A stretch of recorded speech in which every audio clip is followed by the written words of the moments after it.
Hi hello friends, welcome to Uma tailors. ఇదిగోండి, ఈరోజు వచ్చేసి కటోరా బ్లౌజు ఫస్ట్ పార్ట్లో అయితే కనుక మనం కటింగ్ వీడియో చూసాం కదండి. ఇది స్టిచ్చింగ్ పార్ట్ అండి, పార్ట్ 2. ఇది స్టిచ్చింగ్ ఏ విధంగా చేస్తామనేది ఈ వీడియోలో చూడండి. ఈ వీడియో కనుక మీకు నచ్చినట్లయితే లైక్ చేయండి, షేర్ చేయండి. మరిన్ని వీడియోల కోసం మా ఛానల్ను సబ్స్క్రైబ్ చేయండి. థ్యాంక్ యూ అండి. చాలామంది వీడియోస్ చూస్తూ మమ్మల్ని ఎంకరేజ్ చేస్తున్నందుకు థ్యాంక్ యూ వెరీ మచ్ అండి. ఇదిగోండి, ఇప్పుడు వచ్చేసి మనం బ్యాక్ పార్ట్ హ్యాండ్స్ కూడాను నార్మల్ బ్లౌజ్కి ఎప్పుడు ఎలా మనం లైనింగ్ అటాచ్ చేసుకుంటామో అలాగేనండి ఈ జాకెట్ కూడాను. ఓన్లీ ఫ్రంట్ పార్టే కొంచెం స్టిచ్చింగ్ కూడా డాట్స్ వేసే దగ్గర డిఫరెంట్గా ఉంటుంది. ఇప్పుడైతే కనుక ఇది బ్యాక్ పార్ట్ నేను లైనింగ్ క్లాత్ ఇలా అటాచ్ చేసుకుంటున్నాను. ఇది పట్టు క్లాత్ కాబట్టి మనకి సాగిపోవడం జారిపోవడం అనేది అయితే ఉండదు. లైనింగ్ అయితే ఐరన్ చేసుకొని ఇలా నేను తడిపేసి ఐరన్ చేసుకున్నాను కాబట్టి నీట్గా కరెక్ట్గా అయితే కనుక కదిలిపోకుండా ఉంటుంది.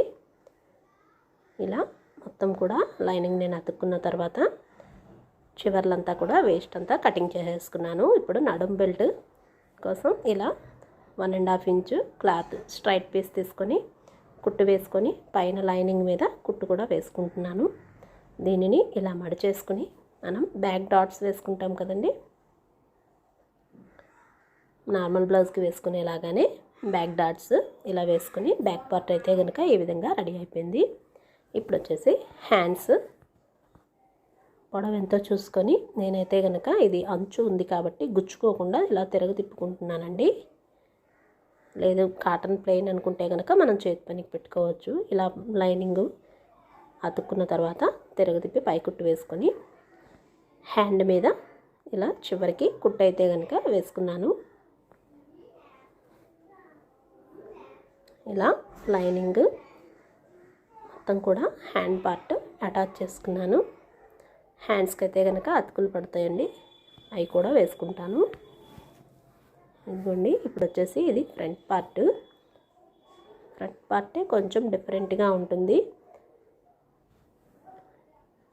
ఇలా ముందు మనం ఏదైతే కటింగ్ చేసుకున్నామో రెండు పార్ట్లు కూడా ఎదరెదరంగా పెట్టుకొని జాగ్రత్తగా చూసుకుంటూ ఇలా వేసుకోవాలండి. ఇది షోల్డర్ టు సైడ్ పార్ట్ అండి. షోల్డర్ నుంచి మనకి చెస్ట్ దగ్గరకి ఇలా సైడ్కి వెళ్ళేలాగా వస్తుంది ఆ డాట్ అనేది. ఇప్పుడు వచ్చేసి కప్ సైజ్ పార్ట్ అండి. ఇదేమో రెండు ఎదరెదరంగానే పెట్టుకొని చూసుకొని అతుక్కుంటూ ఇలా మొత్తం కూడాను క్లాత్కి అతికేసుకుంటున్నాను.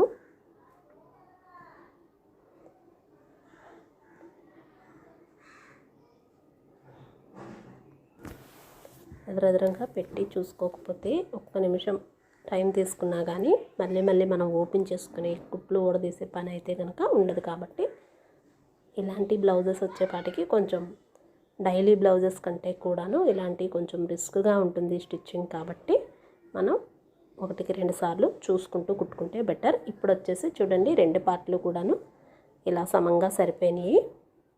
మనం ప్రిన్స్ కట్ కుట్టుకుంటాం కదండి, సేమ్ అదే మాదిరిగా ఇది చంక దగ్గర నుంచి ఎదర కప్ సైజ్ ఇలా క్లాత్ అయితే కనుక అతికేసుకుంటున్నాను. అతుక్కున్న తర్వాత కుట్టు మీద కుట్టు ఇలా 2 కుట్లు వేసుకున్నాను. ఇలా వచ్చింది. ఇప్పుడు వచ్చేసి దీనికి నేను డాట్స్ వేసుకుంటాను. అయితే కనుక రెండో వైపు కూడాను సేమ్ వైపు కూడాను కింద నడుము దగ్గర నుండి మెడ భాగానికి ఇలా కనుక కింద నడుము దగ్గర చేసుకుంటున్నాను. మెడ భాగం వరకు ఇలా క్రాస్గా అయితే కనుక ఇలా స్టిచ్ వేసుకున్నాను నేను. వచ్చేసింది. ఇప్పుడు వచ్చేసి మనకి ఆది బ్లౌజ్ ఉంది కాబట్టి డాట్ ఎంత అనేది చూసుకొని వేసుకుంటున్నాము. ఆది బ్లౌజ్ లేకపోతే కనుక 3.5 ఇంచెస్ డాట్ అయితే కనుక దీనికి వేసుకోవాలి. మనం కప్పు నిలబడ్డా ఉక్సులు పట్టి దగ్గర అయితే కనుక వేసుకోవక్కర్లేదు. వేసుకుంటే కనుక కొంచెం నొక్కి పట్టినట్టుగా ఫిట్గా ఉంటుంది. వాళ్ళకైతే కొంచెం పెద్దవాళ్ళు కాబట్టి వీళ్ళకైతే అవసరం లేదనేసి పెట్టినట్టుగా అయిపోతుంది. ఇలా ఓవర్లక్ అయితే కనుక చేసుకున్నాను.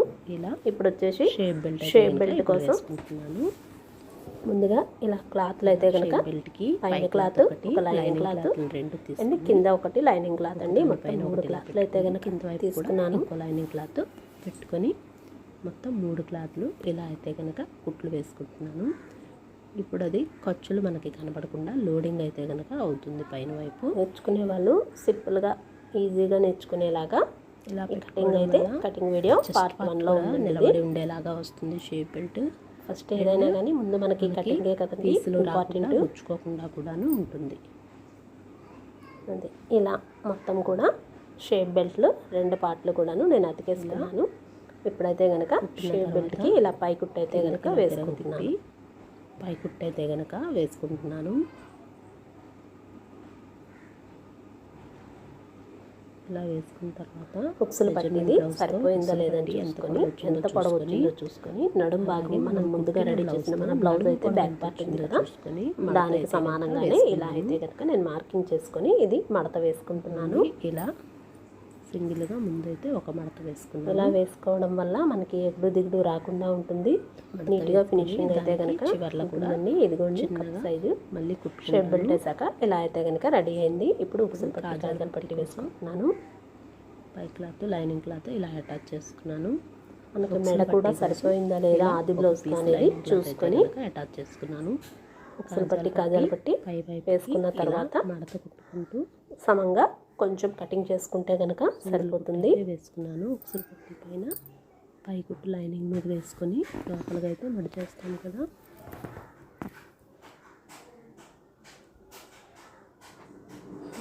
ఉక్సులు పట్టి కాజాల పట్టి పైన పై కుట్టు వేసుకుంటున్నాను. అలాగే షేప్ బెల్ట్ పైన కూడా కిందన ఒక కుట్టు ఒడ్డు కుట్టు అనేది ఇలా ఈ విధంగా వేసుకుంటున్నాను. చివరికి ఇలా వేయడం వల్ల మనకి బ్లౌజ్ అనేది నీట్గా ఫినిషింగ్ అయితే కనుక ఉంటుంది. లోపలికి వేసుకున్నాను. ఉక్సులు పట్టి కూడా ఇలా అయితే కనుక వేసేసుకున్నాను. మళ్ళీ కూడాను ఫ్రంట్ షేప్ పట్టి పైన కుట్టు అయితే వేసుకుంటున్నాను. ఉక్సులు పట్టి కాజా పట్టి చూసుకున్న తర్వాత కొంచెం పార్ట్ అయితే ఎక్స్ట్రా వచ్చింది. ఇది ఈ విధంగా నేను కటింగ్ చేసుకుంటున్నాను. అది బ్లౌజ్తో ఒకసారి నెక్ సరిపోయిందా లేదా అని చూసుకొని షోల్డర్స్ అయితే కనుక అటాచ్ చేసి షోల్డర్ అయితే కనుక అటాచ్ చేసేస్తున్నాను.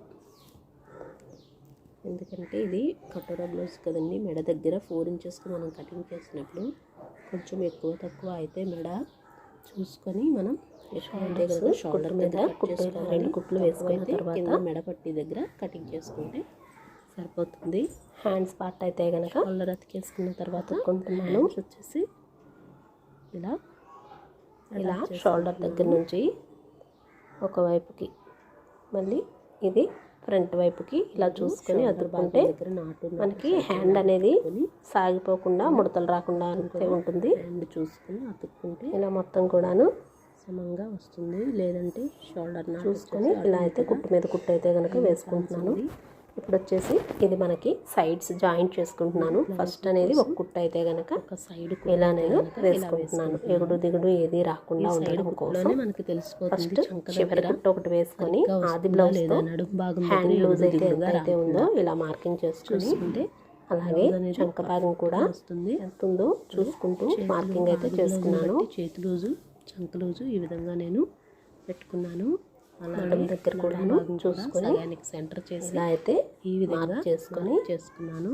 రెండో వైపు కూడా హ్యాండ్ చంక మొత్తం కూడా మార్కింగ్ ఇలా చేసుకొని కుట్టు అయితే కనుక వేసుకుంటున్నాను. ఇలా కుట్టు వేసుకున్న తర్వాత 3 కుట్లు కుట్టు పక్కన కుట్టు 3 కుట్లు వేసుకుంటున్నాను. చూడండి నడుము మెజర్మెంట్ అయితే నడుము రోజు అండ్ అలాగే చంక దగ్గర కూడాను చెస్ట్ పార్ట్ కరెక్ట్గా అయితే కనుక మాకు సరిపోయింది. కొంచెం లూజ్ వస్తే మళ్ళీ ఎక్స్ట్రా ఎదరకు ఒక కుట్టు వేసుకుంటే కనుక కరెక్ట్గా సరిపోతుంది. నెక్ వచ్చేసి సేమ్ థ్రెడ్ పైపింగ్ అండి. క్రాస్ ముక్కు తీసుకొని ఇలా నెక్కి వేసేసుకొని థ్రెడ్ లోపల పెట్టి ఇలా అయితే కనుక స్టిచ్చింగ్ చేస్తున్నాను. ఇలా అయితే కనుక థ్రెడ్ పైపింగ్ అనేది చేస్తున్నాను. ఫైనల్లీ లుక్ అయితే కనుక బ్లౌజు నీట్ ఫినిషింగ్తో బాగా వచ్చింది. కస్టమర్ కూడా హ్యాపీ ఫీల్ అయ్యారు. బ్లౌజ్ అనేది నీట్గా ఫినిషింగ్ వచ్చేలాగా ఉంటుంది.